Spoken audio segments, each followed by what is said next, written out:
Got to show up, support the Let's Woku go. experience, you know? Yes. So, is there anything you can kind of say or like cover right now? I don't know if we can show the trailer again, Bean. Maybe at the end for people that might have missed? Question mark. Yeah, we can do it at the end. Okay, cool. But yes, Gyro is obviously head of games and stuff. So maybe if you have anything you want to gloss over from last night for everyone that may have missed it, that would be cool. Sure, I can give like the real short summary. So last Let's night do it. we unveiled the first little teaser, and I think the big reaction here was people were like, "Why not bigger teaser? Why not more content?" Little just a little bit, little sneak peeks. But we did talk for a while about sort of the whole ecosystem, more about the game, how everything's going to work. We talked a lot about how Moki owners especially are going to be able to earn different things within this ecosystem, how they're going to be able to train up their Mokis, play in the different games that we're going to have, get royalties based on people playing their cards in this fantasy game that have their Mokis featured on them and entering them into lineups and stuff. So yeah, we kind of just went down a few different verticals, a lot of ways that your Mokis are going to be able to get you some rewards, as well as be very customizable, kind of have their own personality and really represent you and your play style. So yeah, kind of a quick overview. I mean, I think it was great that like we got to highlight that there is multiple ways to earn in this. Like it's not just a one-way thing. Even if you're a whale that has a ton of Mokis, or like one Moki, or even a spectator, you guys are kind of taking all angles into account and trying to work it the best way possible. So I think that's great, because I think a lot of people in the NFT space kind of feel there's a barrier to entry in certain things if they don't own enough or don't own a certain thing. But I think it's good that we're trying to create a way for anybody to be included, whether it's as a fan, as a spectator, as an owner, whatever it is. It's cool that there's multiple different ways. Yeah, we identified there are a few different kind of key verticals we want to hit. One of them is definitely, of course, the Moki owner, the people that already have the NFTs, want to really participate, want to do a lot of customization and grinding and really engage deep with this. Another is the vertical that might not necessarily have a Moki, or has a Moki but wants to really still participate in a larger way, wants to really do the secondary layer. That's kind of the fantasy sports layer, right? So you don't need a Moki for that, as you just mentioned. And that I think is really intentional. We don't want to limit our game to 8,888 maximum players, right? Like we want to have tens of thousands of players. And so how do you get that? Well, you make the one vertical that has the Mokis exciting and appealing, but kind of a little exclusive. And then you have this other vertical that applies much more broadly and is much more accessible, right? You can enter the fantasy layer by buying a couple of packs, spending a lot less money. It's sort of like, there's even different ways to work your way up through. We haven't talked about it too much, but upgrading your cards and building a lineup over time, different leagues that have different sort of like price point entry levels, right? And then of course the whale vertical, right, which is the people that have maybe 40 Mokis, and we're building out systems to support them as well. We didn't go into them either last night, but yeah, there's going to be ways essentially for every one of those three different sort of like player profiles to participate and to earn rewards and do a lot of customization and have fun. I think that's actually one of the key things, is the level of customization. And I know Bruce touched on it last night with the things that you're calling augment cards right now, where it adds that level of tacticalness. Like you can full port like Mokis and have the best things, but there's also the level of strategy that's going to be involved. So there's going to be a lot of different things people have to take into account when they're building out these teams and building out all the things they're doing. It's not just about having like certain Mokis or whatever. Maybe you have to have certain cards as well, and everything. Like I'm sure there's going to be countering and different things. So I just can't wait to watch these things unfold and happen. And like obviously it's a very exciting time to own a Moki, because obviously last night was the kickoff to just the tip and the first taste of Grand Arena, but there is so much content that's going to be coming down the pipe between now and obviously when it drops, that it's going to be a very exciting time to be a Moki holder. Because I mean, the thing me and Sean were highlighting before is like Mokis have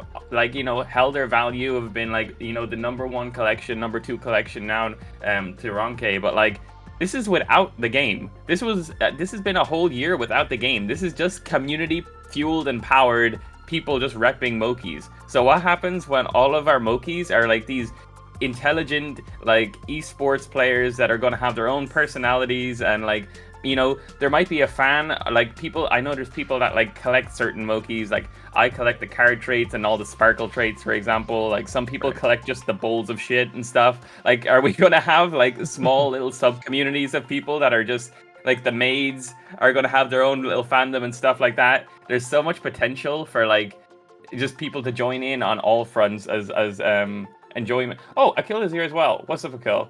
Axie's Yeah, had Moki fans are gonna Sumo have fun. versus Big Yak. We have maids versus Yeah. cans, trash cans. Yeah, exactly. So I'm just so excited, and obviously I want to shout out Akil because Akil was able to jump up on stage last night and speak about the AI stuff, and I feel like the AI stuff is very, very hard to describe without having some sort of visual there to be like, yeah, they're doing all this cool stuff, but it's really like I would struggle to describe it if I didn't have a visual to show people. So I think you actually did a really good job of coming across and actually like painting the picture for people about what their Mokis and stuff are going to be doing.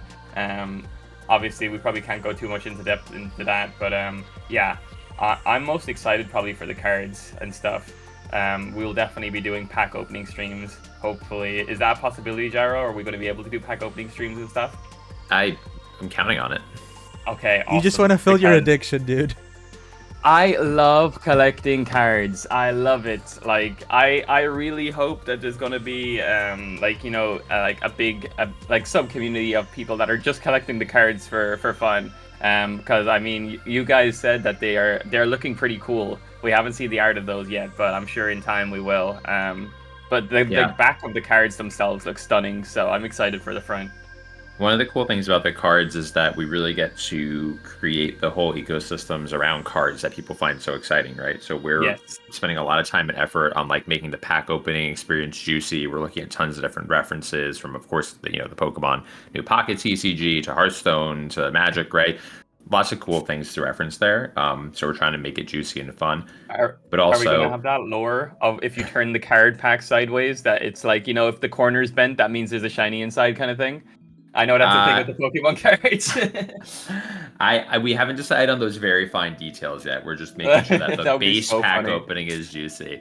But yeah, there's also going to be lots of ways for the cards themselves to have different sort of attributes, right? So, of course, we're going to have things like rarities, which, again, we'll dig into more as we finalize a lot of the details there. But we're going to have rarities, but also other types of exciting ways to make the cards cool, right? And so there will be ways for people that are just collectors to, like, have cards that have sort of different intrinsic values or uniqueness attached to them, as well as players that want to just, like, have both the most, like, powerful cards or the rarest cards and stuff like that. Basically, if you want to collect the whole set, you can. If you want to get all the special editions, you can. It'll have all that kind of stuff that people love from TCGs and collectible card games. So I'm so hyped. I'm so hyped. And look, I don't think, like, anybody from last night with the description we gotten, I don't think there's a single experience out there right now that you can compare to this. I feel like this is really pushing the boat and like taking a step into the unknown kind of.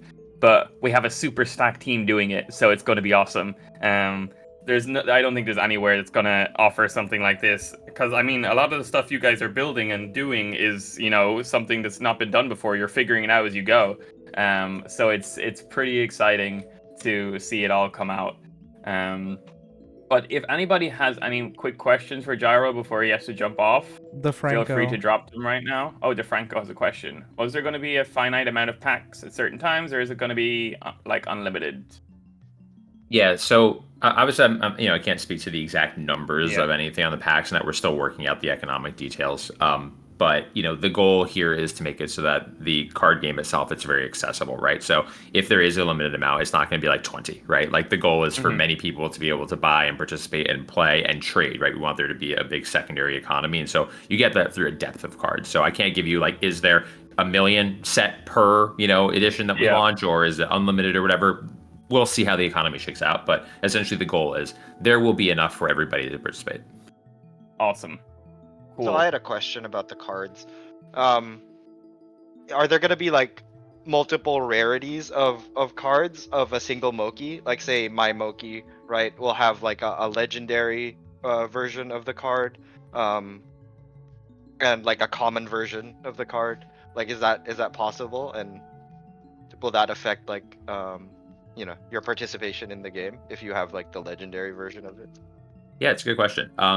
So right now we're still finalizing again all the details of the economy, but there will be different rarities and they will apply to different cards. And so some of those rarities and attributes will be cosmetic, and some of those rarities and attributes will be behavioral within the game. And I will tell you, we're not directly pulling from any one source, but we are pulling from a lot of things like popular TCGs, like things like how fantasy sports run their leagues, their drafting, and their point systems, and like how games like Fantasy Top, right? They have those systems. So if you look at how many of those function, we're going to take a hybrid of those. So there will be rarities. Some of them will do things. Some of them will just be a cooler version of a card. Again, we don't have the final numbers on exactly what those are, the attributes, because we're building the economy as a whole, so everything's balanced. But short answer, yes. But I, can't speak to exactly how many of those there will be or what they'll shake out as. Awesome. Interesting.